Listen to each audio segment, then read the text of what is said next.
So yes, you read the thumbnail correctly. We are £150,000 down this week, but not how you may think. We've savaged our prices to get sales pumping here at Car Key. And on this week's episode, we run through what we've done to start shifting some serious metal. So we're going to show you how we've done it, how we've branded it, and what effect it's had on sales. Spoiler alert, huge.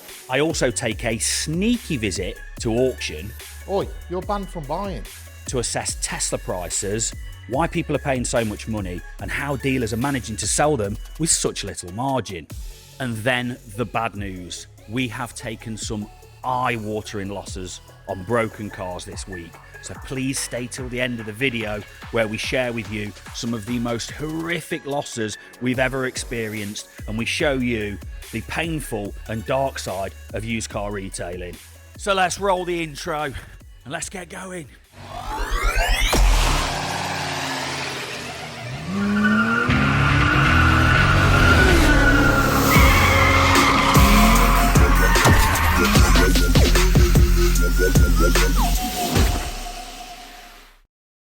So the question is, why did we decide to knock such a huge sum of money off our complete stock here at Car Key?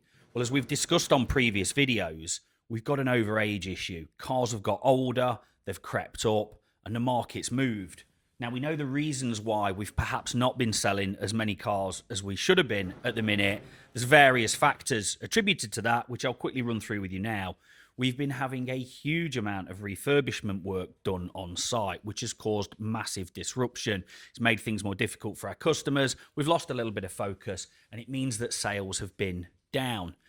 We've also found that we felt there's been a lack of confidence in the market, although we are aware that other dealers out there have still been selling cars. The main factor, though, we think that's stopped us selling cars is down to the fact that we've not been getting our cars photographed and videoed like we had done historically.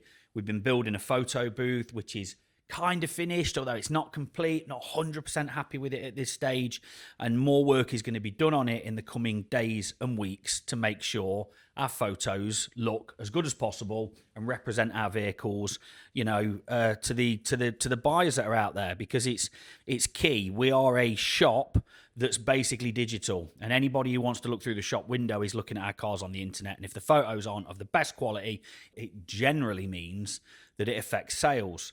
So we made a decision. What can we do now? What can we do at this particular minute to kickstart the month and get things flowing? Well, there's only one thing we can do at that point, and that's to savage prices.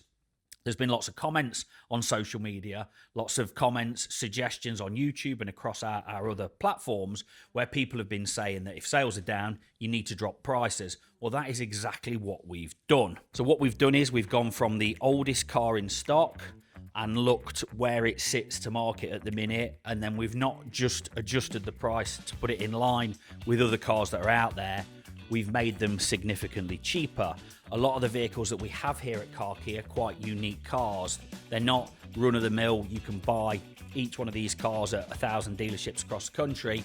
They are quite unique cars. So because there's not a huge amount of them out there, we've made ours the absolute cheapest where possible to drive some sales. So in addition to just knocking money off, we thought we need a way to market it. We need to create some buzz around the site, the business, and again, across our social media channels. So we know what's happening at the minute. The world's talking about it. It's the World Cup. So we've branded this a World Cup sale event. Now, again, I know some of you are thinking you have more sales than DFS, but do you know what? We need to move the cars, and we needed to move them quickly. So that's what we're doing. We're having a sale event. So we've got some branding around the site. We've ordered lots of bits and pieces. And what we've also done is created a slide which goes on every one of the adverts to show somebody looking at that vehicle how much money we've knocked off. Now, we created this slide ourselves. We'll just show you it in action now. So here's the price generator. I'll just quickly show you how it works. Go to the sale event, World Cup sale event. So let's say we've got £1,000 off a car. Create the image.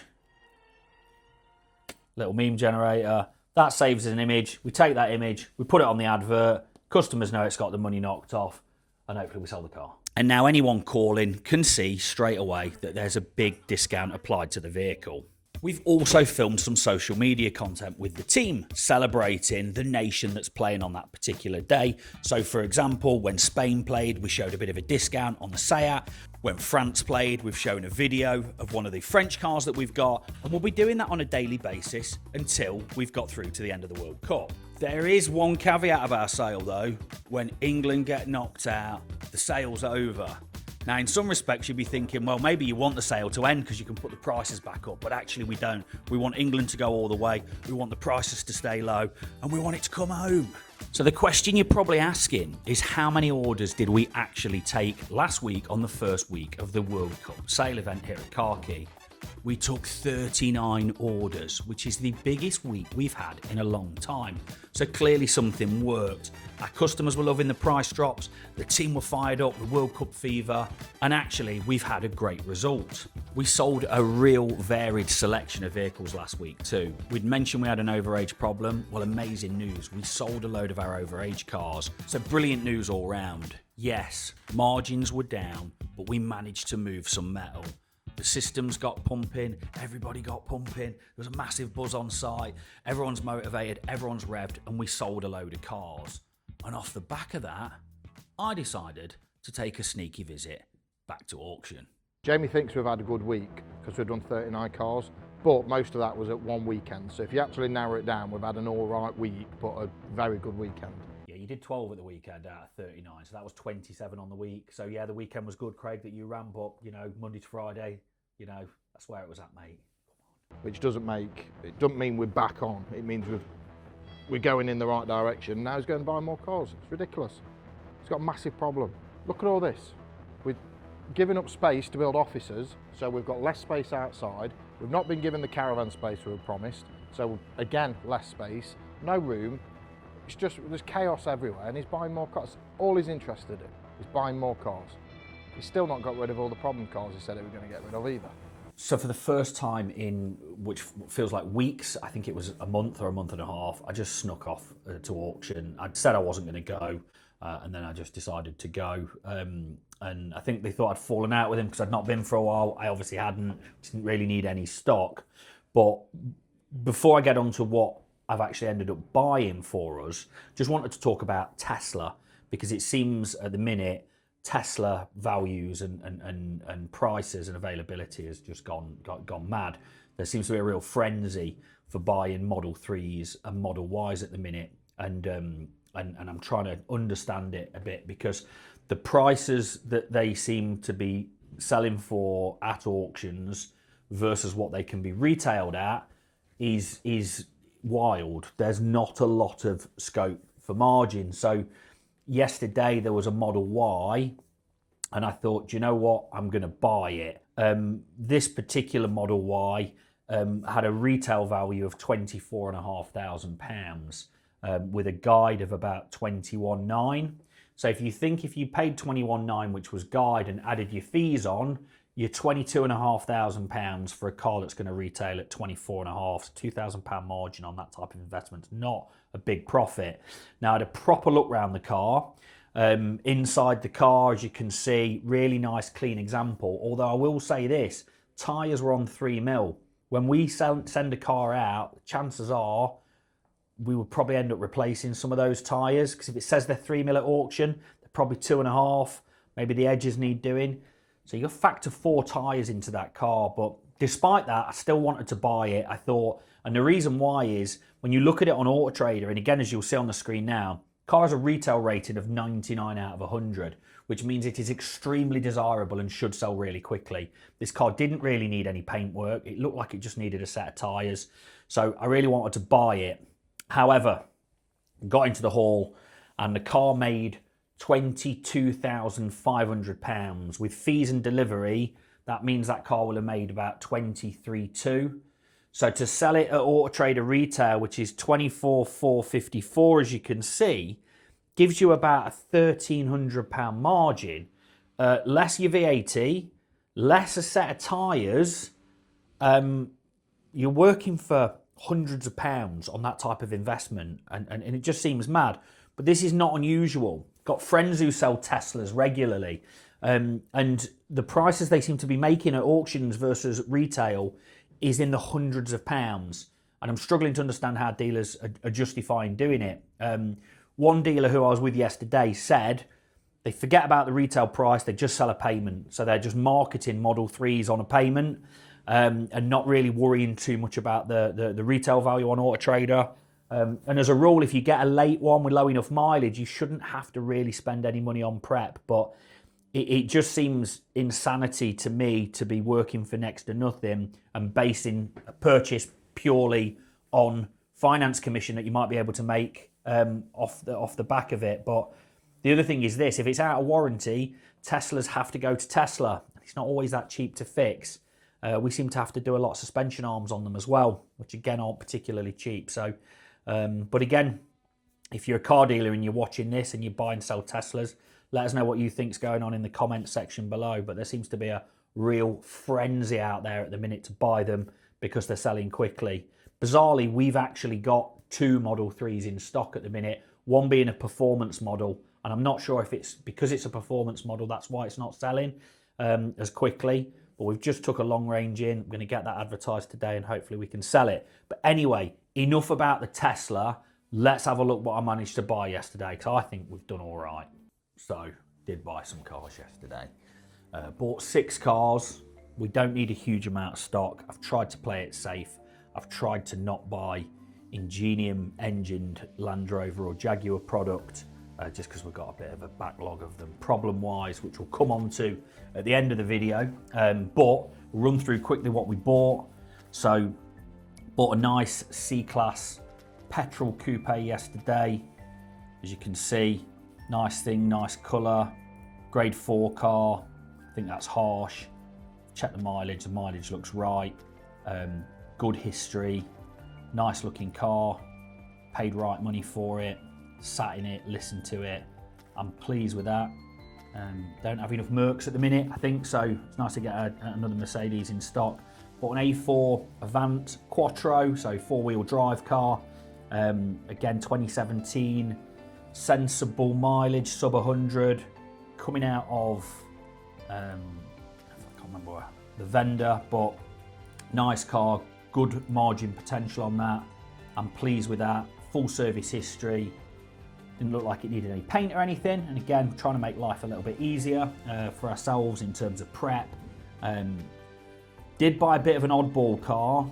Bought a DS3 Crossback E-Tense performance line, automatic, electric, hatchback. What a mouthful. Imagine that written in a line on the back of the car. That is a EV, pure EV, 20,000 miles, nice colour. I think that looks good, interesting car. We've got to start selling more EVs. We need to start stocking more EVs because the forecourt ultimately in the coming years is going to be full of EVs. So let's keep buying some EVs. Also bought Range Rover Sport, bought an electric plug-in one, really clean car, nice thing, in white, beige leather interior, pan roof. Again, I mentioned this to cut that bit out. Nice car. We do well with these. Doesn't look like it needs a penny spending on it. So again, I'm really, really pleased with that. And then also bought nice C-Class. Nice C-Class saloon, 21 plate. So getting newer. Again, another Merc, black, privacy glass. I think that's a cracking car. Decent margin potential as well. And then finally I bought Q5. Slightly mileage, done 101. But really nice looking thing. Good grade.